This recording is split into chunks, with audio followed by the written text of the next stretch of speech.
Hello, I am Aymet. I am 15 and I am a sophomore this year. So I did a youth ambassadors program, obviously, in Colombia, and this is just a brief, well, not brief, it's an explanation of what I did this summer. It pretty much was an amazing experience. So what is the Youth Ambassadors Program? Well, the Youth Ambassadors Program is based around leadership and youth engagement, as well as connections with other countries. That means that they will take people from 15 to 17 years old and they will send you to a different country. I was one of the lucky 10 from the US to be chosen to go to Colombia. They also choose 10 students from Colombia to go to come to the U.S. and then 10 students from Venezuela to come to the U.S. as well. Obviously, we are not allowed to go to Venezuela anymore because of certain reasons. I hope you guys know why, keeping up with your news. But yeah, it was a really amazing project. It's funded by the State Department and it's part of an organization called Partners of the Americas that also is part of other that also has other programs such as Farmers to Farmer, which we are not eligible. This is the one you guys are eligible as of now. Now, about the program, I heard about it through Senora Mangles. How many of you guys have her? All right. Well, I heard it through her, and she gave me the form. And then later I found out you had to fill it out online. So the packet's about EAA Big. I don't want to take it out. It's in my backpack. But it's about EAA Big. And it's just like a whole bunch of questions about your volunteer experience. And that goes into your qualifications. You have to be able to not only be adaptable to both weather and food and just everything that's going to be thrown at you, because you never know what's going to happen. We had a girl lose her suitcase through customs. But finally she got it back and everything was fine. There was 2 boys who, had to get a replacement passport. It's just a lot of different things, but that will be thrown at you. But you have to be able to adapt. Qualifications. How many of you guys are in Spanish 2? Spanish 3? Spanish 4? Nice. All right. How many of you are fluent? Nice. All right. Well, you need to be able to speak at least some Spanish. Anywhere from Spanish 2 to being fluent is basically what they look for. At least as long as you communicate effectively. There's a interview portion over the phone where they ask you to speak in Spanish at some point, and you have to answer all the questions in Spanish. And it's pretty cool because you do get to express not only what you are capable of, but the vision you have for the future. And that's one big thing. You have to have some kind of vision for what you want your community to be a part of, what you want to be able to help your community with, what you do already help your community with. How many of you guys volunteer? How many of you guys wish you could volunteer? All right. Well, I will be coming up with later on. I will show you how you guys can volunteer with my program that I will be starting soon. And that's a volunteer opportunity for you guys. As for the form, I already talked about it. Understanding, you guys have to be able to connect with people and be a team player. Leaders who are around leaders, sometimes that's a tough way because everybody wants to be on top of everybody, but that's not what it is. You have to be able to connect. You can't expect for someone to be open with you if you're not open with them. So that's where it comes with mutual respect and mutual understanding. You have to, if you want someone to not judge you, you can't judge them. If you want someone to understand you, you have to try and understand them. Put yourself in their shoes. As for my 3 stops, I was in Washington, I was in Bogota, and then I was in Barranquilla. Bogota and Barranquilla are obviously in Colombia. In Washington, I went and I did a lot of leadership training. That was our beginning. That's where we met. We met on July 5th. So with these are the 2017 ambassadors: Louise Zhang from Houston, Blanche Kirk from Missouri, Olivia Martinez from Washington, D.C., Ajiri Uzair from Bentonville, Arkansas. By the way, that's where the first Walmart was. And then Nadia Deskins from Virginia. And Xander Arnau from Bentonville, Arkansas, Riley Place from Bethesda, Maryland, and Aldo Ceniceros from El Paso, Texas. So, we got a lot of people from a lot of different places. Some of us were centered in the same state, but different places, obviously, different cities. So I did get to meet a lot of really cool people. I'm really close with them. I keep in contact with them. I call them and text them every day. It's a thing. Washington, D.C. I did a lot of leadership workshops. That means I went to the State Department. It was really cool. We got these really cool badges, and we had to go in. It was like security clearance and everything. So I went in, and then I got to meet with a lot of really influential people. Not only that, but a lot of the other workshops that I went to is about being a leader, being a follower, and being a volunteer. Did you guys know that the first follower is also a leader? Because without the first follower, the leader wouldn't have a movement. There wouldn't be other people following. So you have to be a part of that. That means that you can't undermine the people who are also behind the movement. Now, as for being a volunteer, that's a really important part of not only this program, but of being a human being. I think that we go through life being in a bubble, and that's not necessarily a good thing. Sometimes we forget that we are privileged. We're lucky to be born in the country that we are, but that does not mean that we should undermine other people. So that's where that ties in. The YSA. YSA is Youth Service Association. Sometimes people say it's Youth Service America, either one. What this organization does is that for them, they go and they help they fund grants for kids who have started really amazing projects. There's a lot of them on the website where they talk and they give shout outs to the kids that did really amazing things. There's people younger than us doing things that affect their entire state. It's really amazing. Now for Ultimate Without Borders, so the guy who started this, he went to Harvard. So what he did is that he goes to different countries like Paraguay, Uruguay, Panama, Puerto Rico, Colombia, Costa Rica. He goes to a whole bunch of different ones. And he goes and he plays Ultimate Frisbee. How many of you guys know what Ultimate Frisbee is? All right. Well, Ultimate Frisbee is his game. So he teaches them the spirit of the game, which is respect, honesty, and positivity. He teaches it to them in not only the spirit of the game, but the spirit of life. What he does is he goes into underprivileged neighborhoods where they have drug dealers, murderers, and a whole bunch of other stuff living in their neighborhoods. And they go and they try to teach these kids how to turn their life around and how they don't have to end up like the person that lives across the street. Now, I went to a lot of different museums in Washington. I got to go to a lot of different monuments and memorials. By the way, a lot of the Washington museums are free, so just a heads up if you guys ever go.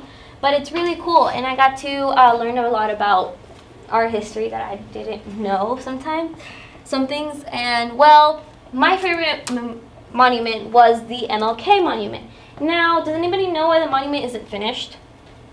Why?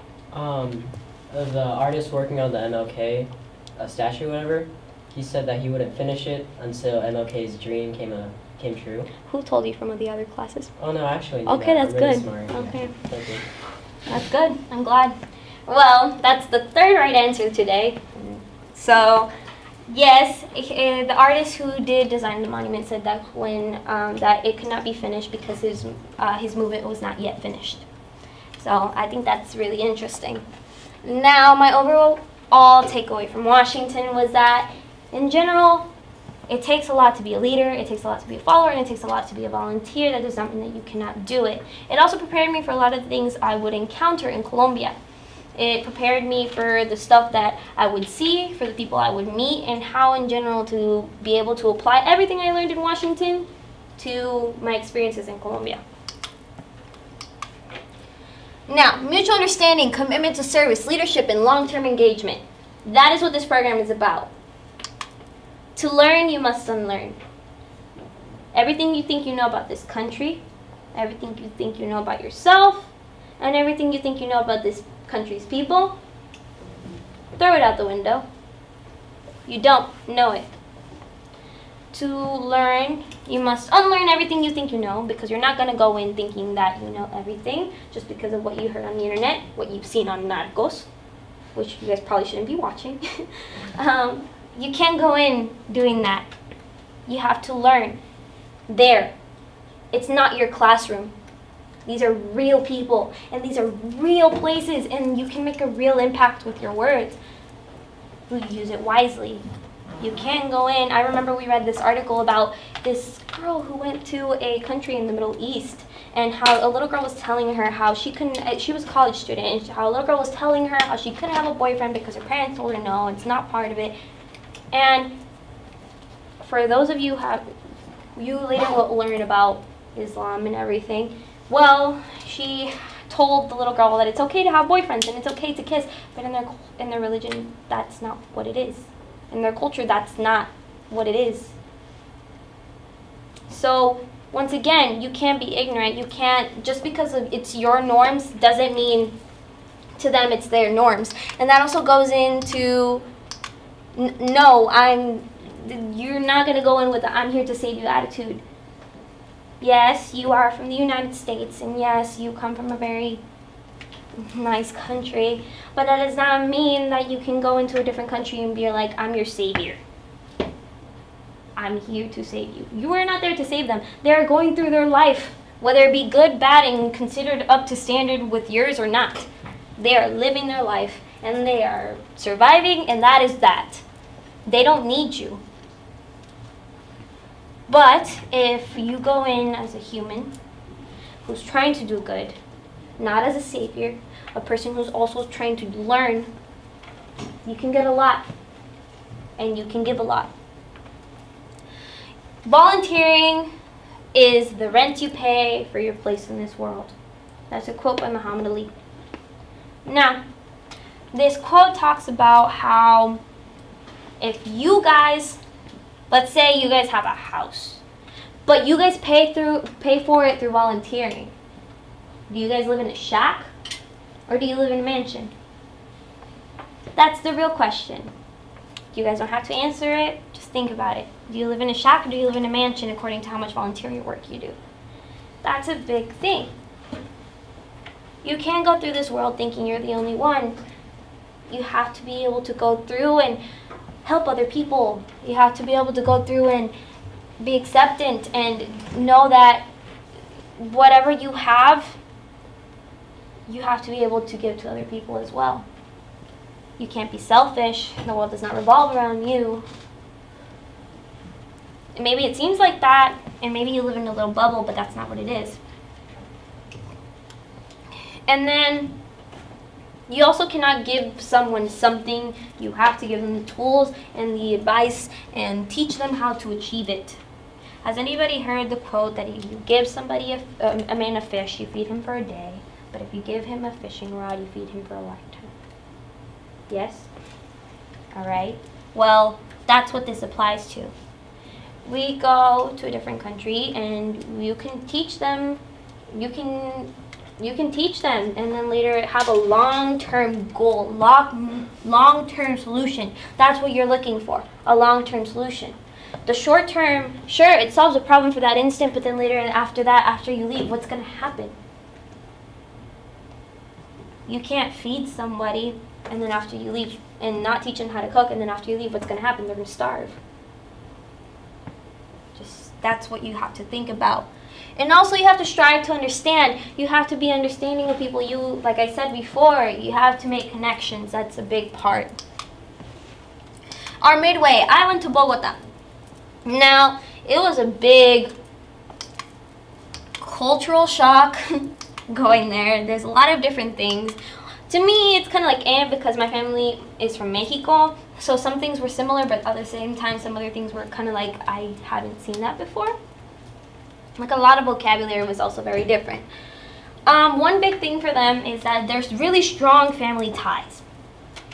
Here in the United States, it's typical for you guys to move out of your parents' house once you guys turn 18 and go to college. Because you guys don't want to stay in your parents' house no more. You guys want to go live in dorms. So you guys do that, but over there, it's typical for you to stay in your parents' house until you're like 25 to 30. That means that either until you're done with your college career or you get married. They also value community a lot. So, I mean, everybody knows everybody, and everybody knows everybody's business. Sounds like high school. But yeah, that's what the community is. They're very close. They know their neighbors, and they know the people across the street. They know the people down the street from them. That's pretty cool, because sometimes you guys don't even know who your neighbors are. Also, sometimes they treat their community, or they treat their friends better than their family. Depends on the situation. And I think you guys can relate to that, because sometimes I think that we tend to treat our friends better than we treat our siblings or our parents. So that's where that comes in. Welcoming, open, warm, and hardworking. I feel like sometimes people tend to think of Colombia and immediately think of Narcos or some weird show that you guys shouldn't be watching about drugs. That's what you guys think of, because that's what they're notorious for. Well, that's not it. They're very open and warm and welcoming people once you actually get down to the roots of the place. They will not shake your hand, they will hug you, and sometimes they won't hug you, they will kiss your cheek, and it's not because they're into you in like that romantic way, it's because that's how they say hi to you. I feel like here in the US we're very like, don't touch me, don't look at me, please. Well, over there it's very hard not to be seen. They're very hardworking people. Doesn't matter what job they have.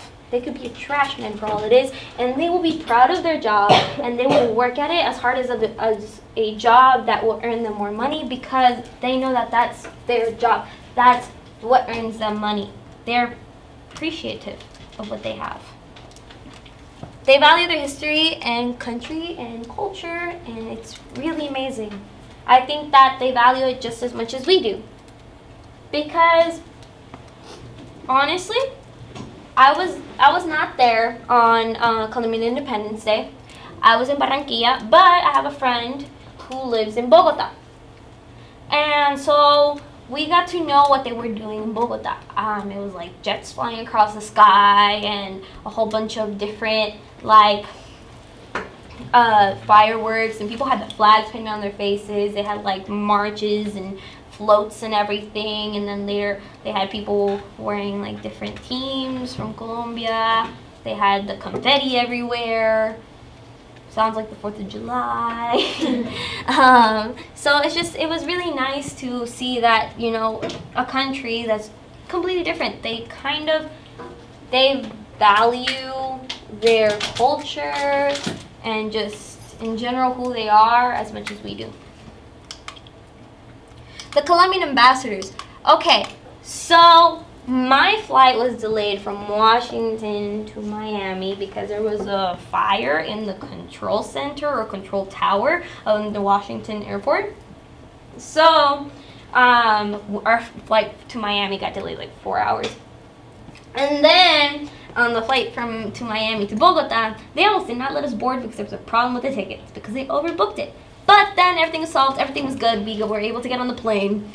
And we got to Bogota at 2 in the morning. We did not make it to the hotel till 3 in the morning because we had to go through customs and then obviously the drive. Well, out there, standing outside of the hotel in the pretty cold air were the Colombian ambassadors. And they sang and they danced for us and they greeted us with really cool foods from the places that they were from. And then they shared their stories. Really important stories of who they were, what they were, where they came from, who their families were. And the things that they were open about it. That's the thing about making connections. Like I said, you can expect somebody to be open with you if you can't be open with them, and that's what they applied in this situation. Comida típica, which is typical foods. I had ajiaco, which is a soup. I had arepas, which is made, it's kind of like two tortillas together, but they're made out of what they call yuca. And yuca is they make it into a paste, and they make like the little arepa, and they fill it with like meats and like chicken and egg and cheese. It's really cool. It tastes really good. I ate an ant. They sold them in the streets in Bogota. It was not weird. It did not taste bad. It was pretty cool.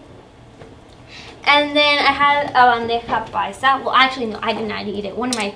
Three of my friends had to finish it. So the bandeja paisa is about from here to here, big, of food. It's all typical food. They have it on one plate. And then later, I also had queso con chocolate. We climbed, well, we didn't climb it. We went on what they call a teleférico. It's like this little thing. I don't know if you guys have seen like this, what they go on the ski thing. Okay, well, it's kind of like that. It's just enclosed, and they sent us all the way to the top of Mount Montserrat. It's called Montserrat, and we went up there, and they had like a little restaurant. So we went and we had hot chocolate and arepas. And the thing is that I'm Mexican, so I'm used to having hot chocolate, which chocolate abuelita with a cookie. Well, they drink hot chocolate with cheese in it. Okay, it sounds weird, but it's really good. I promise. Well, then later, I also had empanadas. Now, my dad's Puerto Rican, so he makes this thing called pastelillos. And so, it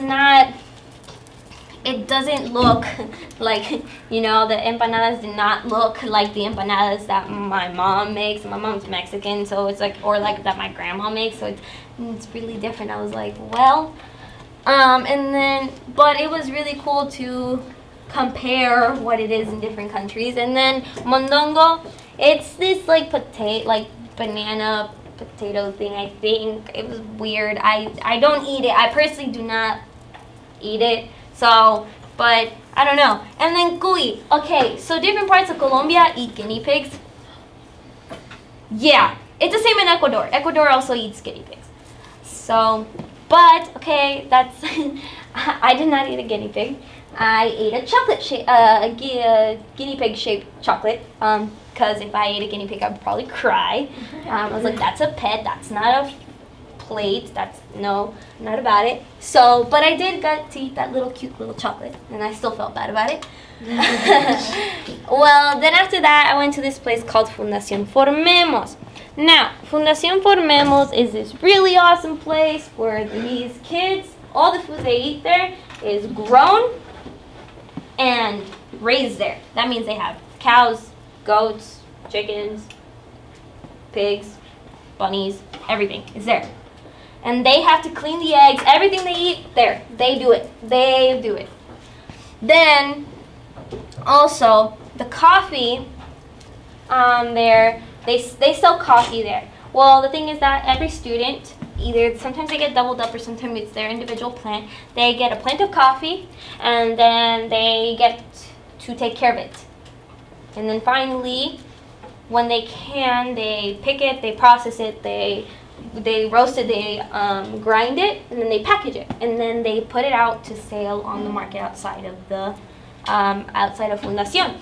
And then people buy it, and that's what they use to buy the school materials, or sometimes if a kid doesn't have enough money to buy a uniform, they also buy his stuff. They help raise the money for his stuff. And these kids are learning so much more than just math, science, and Spanish. They're learning responsibility, they're learning humility, they're learning respect, and they're learning happiness. Well, when that comes into play, a little 5-year-old girl came up to me, and this was one of the only books, I think it's the only book she owned. For herself, she had books, but they were the schools, and this was the only one she had for herself. She came up to me, she gave it to me, she was like, I want to be you when I'm older. This girl had nothing, and that's where it comes in, that sometimes the people who have nothing give you the most.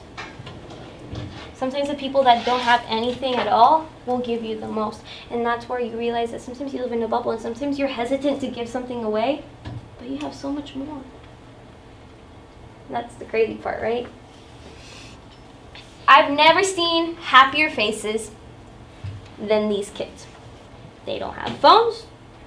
They do not have any of the materialistic things. They don't have branded anything. No. They're happy where they are. Some of them have a really bad, poor home life, but they're still happy. And I think that's something we miss in the U.S. because sometimes I feel that when you are truly happy, you don't need the materialistic things. If you take the materialistic things and you're still truly happy, then you are truly, truly happy. But the thing is that nowadays, our generation, we tend to worry about our phones. Where's my phone? Did I post on Instagram today? Does this shirt look good on me? What'd she say about me? We worry about those things, but we don't. I feel like that's what stops us from being truly happy. The materialistic things, the materialistic aspect of our lives. And that also goes into our impact. I was so happy when I got to talk to all these kids about, me having to learn English and just my story and everything, and then tell them that they can do whatever I can do, that they're just as capable and that I'm not special, that they are capable of whatever they want, and their eyes lit up. It was amazing. But also you realize that sometimes there's negative words, like some of the teachers were like, well, it's a 1 in a million chance. That's a negative impact that kind of breaks it down. And that's what it teaches you, that you have to be a kind human. You have to be kind. You have to be able to express yourself kindly. And I know that maybe now in high school, being a teenager, maybe nowadays in general, it's a hard thing to do. Hard thing to be kind to a person that's not kind to you. And I get it. It took me a long time. But you have to be kind. You have to be open, and you have to be able to let it go, because in 5 years it's not going to matter. In the end, it won't matter. And one day you're going to be in college and you're going to be too busy studying or focusing on reading your textbook, which is what you guys should be doing in this class. You guys are going to be too focused on that to be worried about what some girl said about you in the 9th grade. So be kind and have a good impact, not only on kids, but your parents, your friends, the person that maybe you dislike. Our last stop was in Barranquilla. Like I said, I made a lot of really good connections with all the people that I met, but I got to reinforce those connections, especially with my youth ambassadors group in Barranquilla. We went to a lot of different places, and it was really nice. In Barranquilla, I went to two different universities, Uninorte and Uniatlántico. Uninorte is a private college, and Uniatlántico is a public college. They both teach about the same things, obviously, but they're pretty good schools. They give opportunities for students to go and study abroad, so it's really cool. El Grupo MLK. They're really cool. They treated us like their younger sisters and brothers. They were already in college. One thing about college over there is that here, you go to college when you're 18. You go over there when you're 17. They go to school all year round, by the way. They only get 2 weeks of break. Anyway, so over there, you're in college by the time you're 17. So it was really weird because some of my friends, I was the youngest in my group, by the way. Most of my youth ambassadors group is already going to be a senior this year. So a lot of them are the same age as the people that were talking to us about college. It was really interesting to see that. Well, the group of MLK, they took us under their wing, and they were super nice, and they greeted us at the airport. But the one thing that they were really confused about, and they asked us about it, was that they were like, they were offended, actually. They were like, why didn't the U.S. finish the MLK monument? Was it not a priority? And blah, blah, blah, blah, blah. Well, he already explained as to why it was not finished. We got to explain that to them. And it was really nice for them to finally understand. So that's one thing. You get to teach them, they get to teach you. And that's what it is, mutual. Host families. I got to stay with the most amazing family. They were super nice to me. They treated me so kindly. And I have a whole slide on them, so we'll talk about that in a little bit. And then finally, museums and workshops.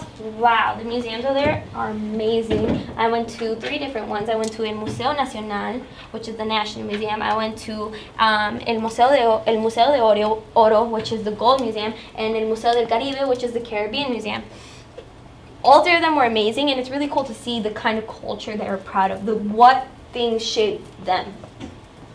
And then the workshops. I did a workshop that was called Taller Chicuata, and with them I got to make really cool typical foods. It was really good. We had a picnic afterwards with all the food we made, and it was just really interesting to find all the work that was put into the food that we were eating. And then finally, Colegio Experimental. Well, okay, I'm about to make you feel real bad about your lives.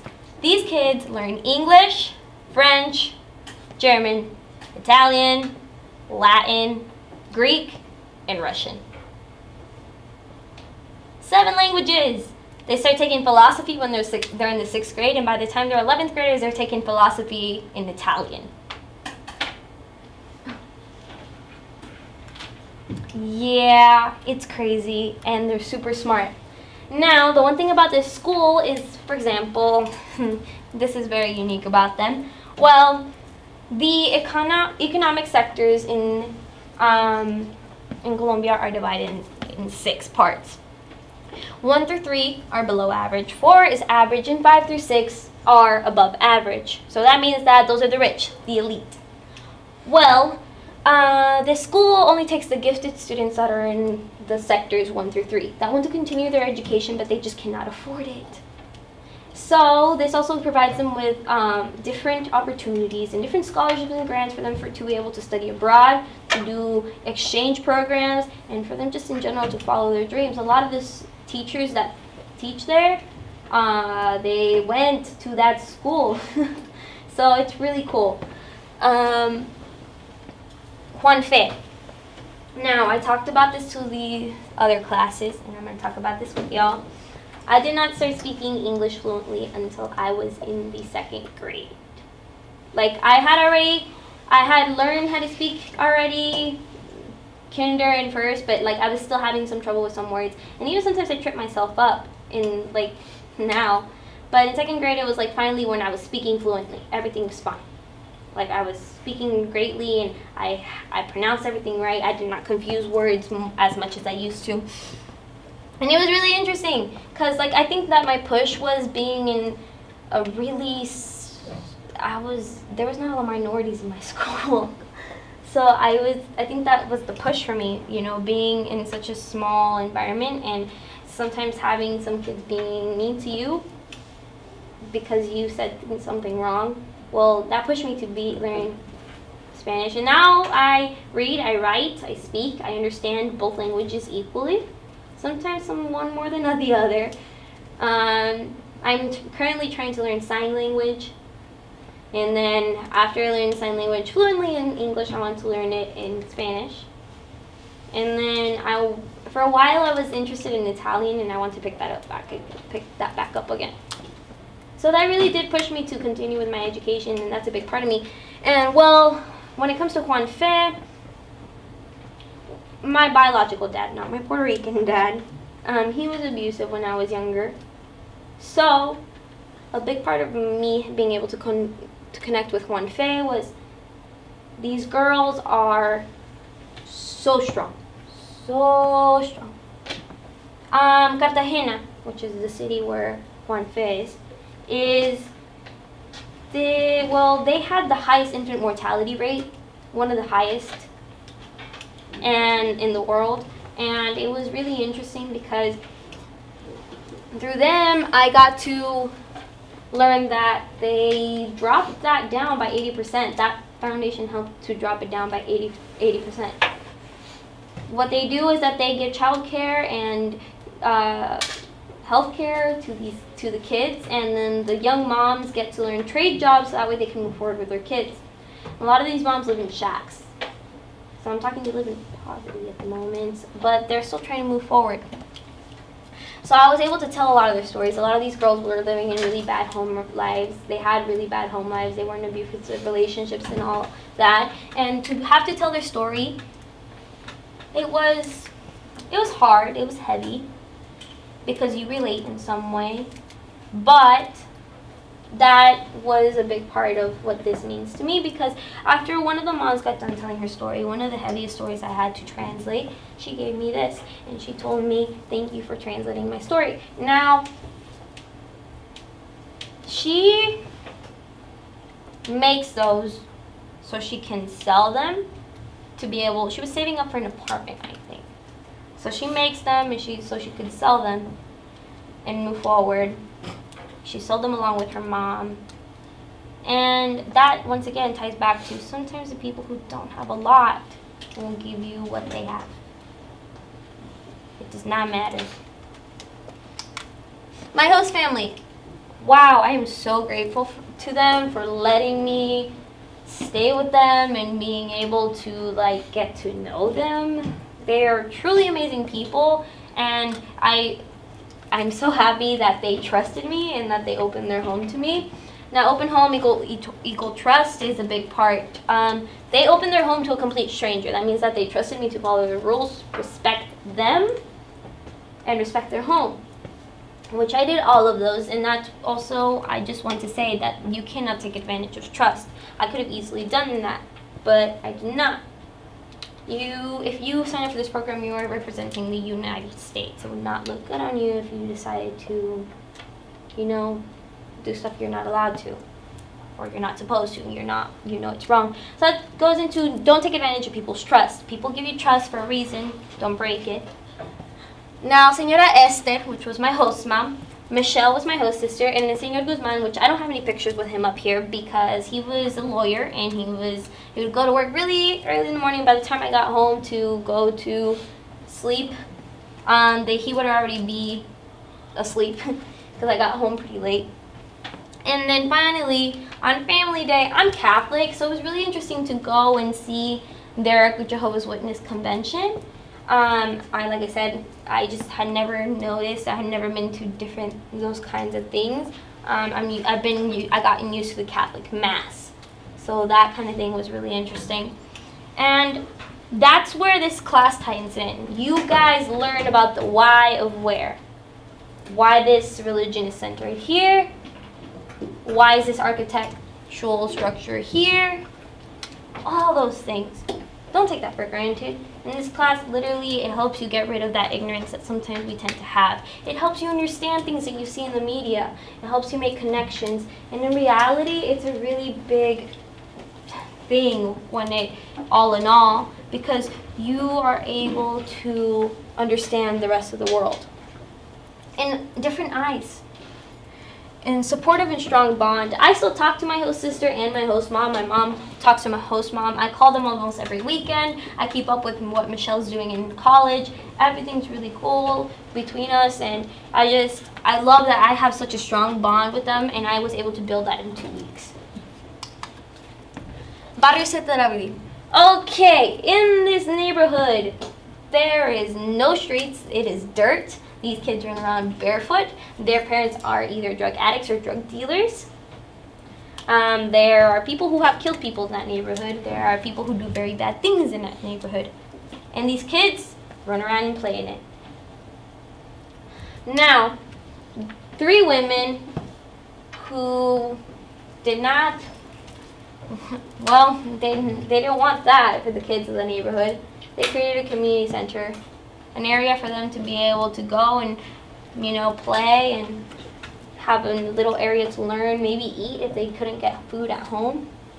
So whatever those women knew, which some of them, I think all of them didn't go to school for much time, so they just taught them what they knew. Whatever they knew, they taught these kids. And then they fed the kids, and that was that. And you had a lot of different workshops. A big part of me is that I'm a dancer. I've been dancing since I was 3. So I think it's pretty cool that I got to go and be able to, share that part of myself. I was like 3.5, I think 4 when I started.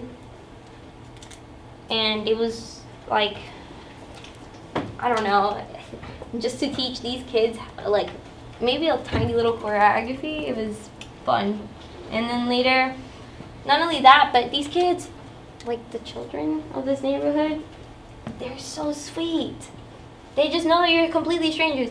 They don't care what your name is or who you come with. That's not what they're interested in. They just can kind of tell that you're not like the rest of the people they see in their neighborhood, and that you're there to play with them, and that you want to teach them about trees. That's all they know. But they were so sweet about it too. And one thing that I learned is not one thing that I learned, one thing that I saw is that my friend Nadia pulled out her iPhone 7 to take a picture of one of the little kids, and then later the little kid kind of grabbed her phone and pushed it down, like kind of to hide it, and he was like, not here. Because they know the area where they live in. They know the area pretty well. They see it every day, and they know the dangers that they run. And that's one thing. A 5-year-old boy telling a girl to put away her phone because he doesn't want her to get hurt. That kind of blew my mind. They're aware of the danger they're in. And finally, tree planting. On Colombian Independence Day, I was in Barranquilla, and we went to this community center. We took all these trees. This is my friend Riley in between 2 trees because they were in the back of the car with him. And, we got to go, and we got to plant different trees around the neighborhood. And we got to dig for them, and then later it started pouring. It started completely pouring. It was really bad outside. And, I ended up dancing in the rain with 5-year-olds. It was probably the best thing I have ever done. I didn't think that the happiest moment of this trip was going to be me dancing in the rain with 5-year-olds. But that's where you also learn to appreciate the small things in life. I think that sometimes we also get hung up on like the bad or the bad days or just the ugly moments, the drama. And you don't appreciate sometimes the happiness or the good things that come in. Sometimes little doses, but they do come. Like I said, I appreciate the little things that I lived here. One of them being dancing in the rain with 5-year-olds. It was pretty cool. What's next? After high school, I plan to go to college for international relations and political science. I want to then join Peace Corps. Peace Corps is this thing where you go and you do 2 years in like different countries. So if you get accepted into Peace Corps, they send you to a different country, and you're there for 2 years, and then you come back and they're like, do you want to do another country? And you're like, yeah. And then later they send you to another country, and it's another 2 years. That's what I want to do for as long as maybe I'll think about it. And then later, finally, I want to go into the State Department. I always knew that wanting to help people was a big part of me. I just didn't know that was a job and that it paid you. Well, apparently it is a job and it does pay you, so I'm gonna go in and I want to do that. I want to be a diplomat. I want to be able to have international relations with different people. And I discovered a lot about myself. I discovered a lot about what it is, what your role, what my role, what everybody's role as a human, as a citizen of the world is. First of all, your job as a person is to volunteer, not necessarily volunteer, but to help. I think that those who have more should give to those who have less. And not because they want something back, but because of something else, because you just need that. It's a mutual thing, being able to volunteer, and that also comes with being a civically engaged person, also comes with staying up to date with your news and your, things that happen every day, just around the world. So then my youth immigration project is what I'm going to be starting. It's a program. We did not hand out the papers again. Okay, well, she'll post them in Google Classroom and then you can look at them later, or you can come find me in the Go Center. But what I will be doing is I will be starting a program that will be helping youth immigration. I want to start a program where that helps them look for things such as scholarships, healthcare, places that help them. And I know that maybe right now with DACA being closed down or being shut down, it's probably a big issue.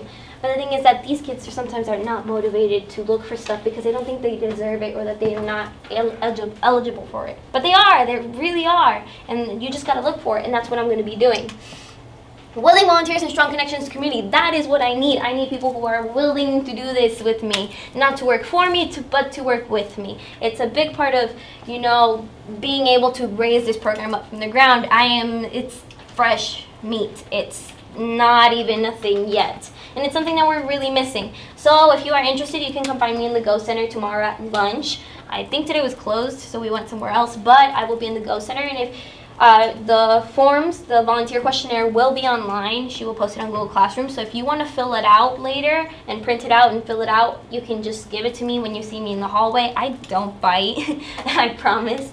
And then social and economic support. Like I said, social support, even if you don't want to volunteer, just tell your friends about it. Maybe they'll be interested. And economic support, I'm not asking you to donate, but I will be doing a lot of fundraisers. So if you have really cool ideas for maybe a fundraiser that we could do to raise the money that we need for different projects that we could go do in other neighborhoods and other districts, that'd be really cool. There's also a project outline or project proposal right there, so you can fill out your ideas and then give it to me and we'll talk about it in a group.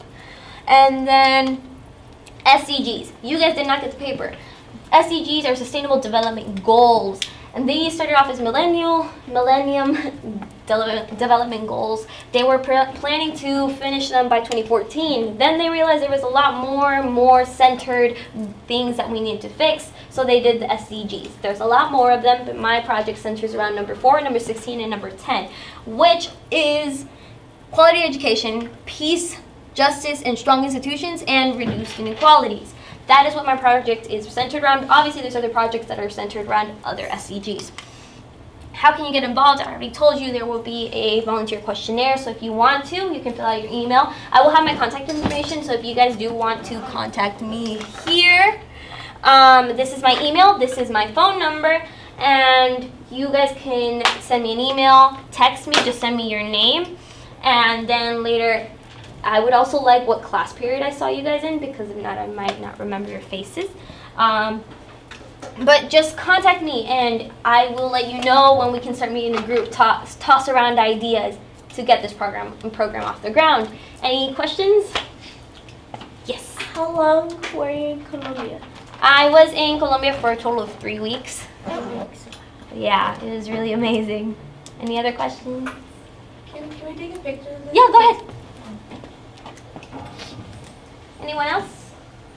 How do you pronounce that? I feel a little. Okay, well, that is a youth, my young, when I was a child, I had that nickname, and my dad went to, my biological dad went to Afghanistan, and he, I don't know, it's my nickname from when I was younger. Yes? How did taking AP Human Geography contribute to your Oh, well, now that you ask. Well, this class really did help because it helped me make a lot of connections. Honestly, sometimes you guys are learning, you're like, why do I need to know this? But it's really cool when you can read a news article, or you can just go to a completely different country and you can be like, oh, I learned about that, or oh, I totally saw that. And you just got to be able to apply. You guys are in an age where you guys are able to stop being ignorant and maybe stop throwing those things out the window. Just really pay attention in class, read your textbook, learn your vocabulary, because it really comes in handy when, for example, some of these things, they will mention it in a lot of leadership meetings, things that you have learned in this class. It will come in handy, I promise you. And it's good to know those things. So yeah, that's how it helped me. And it was really cool because I was taught a course by one of my favorite teachers, Ms. Lysing. So yeah, any other questions? No? Okay, we're good. Thank you. for coming in? Thank you. No problem.